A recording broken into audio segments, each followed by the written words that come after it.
Thank you, Professor Nagler, for being here today with us. It's really a pleasure and an honor to host you in Lisbon. And on behalf of some of our patients and caretakers, I'd like to ask you some questions concerning the treatment of myeloma with CAR T cells. Thank you. And to start with, do you think that CAR T cells will allow for the cure of myeloma in some or many patients? What are your thoughts on this? Yes, I think, thank you, Professor Abecasis. I think that the field of myeloma and the development and progress that we have for myeloma and for myeloma patients is really unprecedented, and really we are in very good shape today in myeloma because we have major drugs that work against myeloma, especially in combination. And I think that myeloma is the disease in which more drugs were approved in the last 10 years than any other disease. I guess maybe like 19 new drugs. So we have a lot of options for myeloma, and then the percentage of patients that we will be curing is expected to be higher. And of course, the overall survival and the number of years that a median or average myeloma patient will live is much higher. You know, when I started many years ago, it was something few years, and now, I mean, most of the patient is really long-lived. And I always tell my patients that the way we treated myeloma 5 years ago is completely different than we are doing it today, and therefore, you know, when we enhance the average myeloma patient to 10 years or more, then the field will have many more options and many more drugs. And so I really very much optimistic that even in this difficult disease, we have a major progress, and the chance that we will cure more and more patients is very, very high, both with you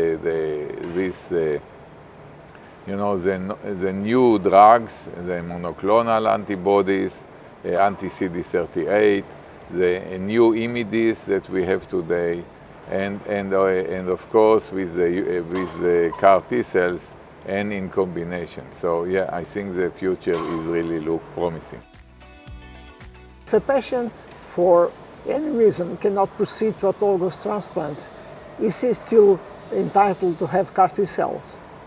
Yeah, so I mean, up to now, all the studies show that there is a benefit of patients that receive autologous transplant after several lines of therapy.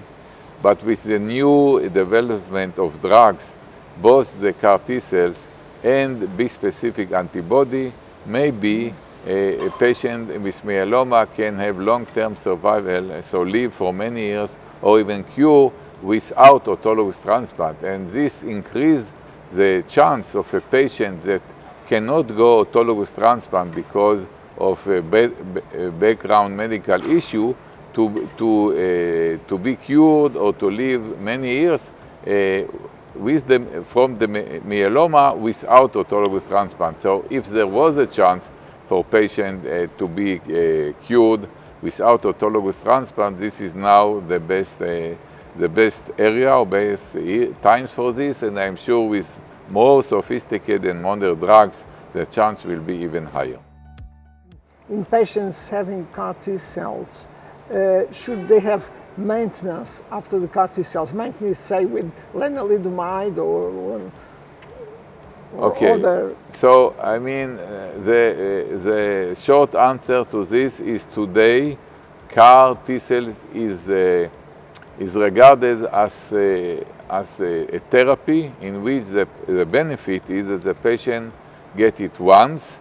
He does not need to go many times then to the daycare clinic. And when we compare, you know, the modern type of antibody, what we call bispecific antibodies, that is against, let's say, BCMA or other new antigen in myeloma, and hook to them the T cells.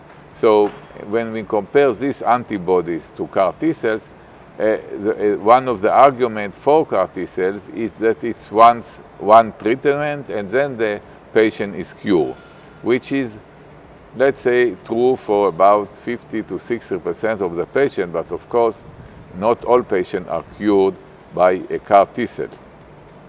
And so, philosophically, when the patient developed or viewed the CAR T cells, it was once therapy and without maintenance.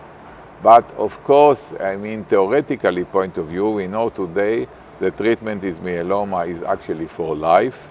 We tend not to leave patients without treatment for myeloma even after autologous transplant. And we incorporated these new antibodies, not just Revlimid, which is Imidis, to maintenance after autologous transplantation. So there are studies that are evaluating maintenance therapy after a CAR T cell for myeloma, and for me, theoretically, it makes sense, although we are not giving maintenance therapy post-CAR T cells. There is not yet proof for this.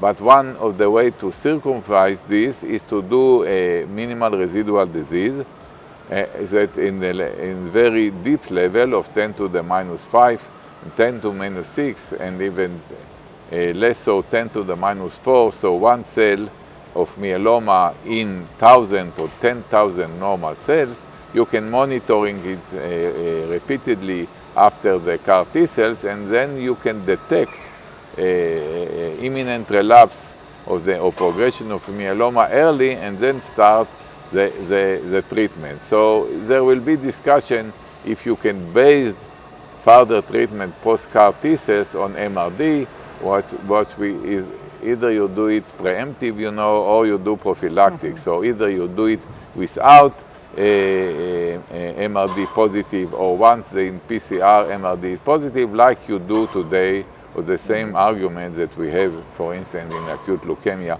for a low level or minimal residual disease. Okay, well, thank you very much. Thank you. Professor Thank you Nagler. for this. It was a pleasure having you here. Thank you for and your... we wish a lot of health and cure for all our patients. Thank you so much. Thank you.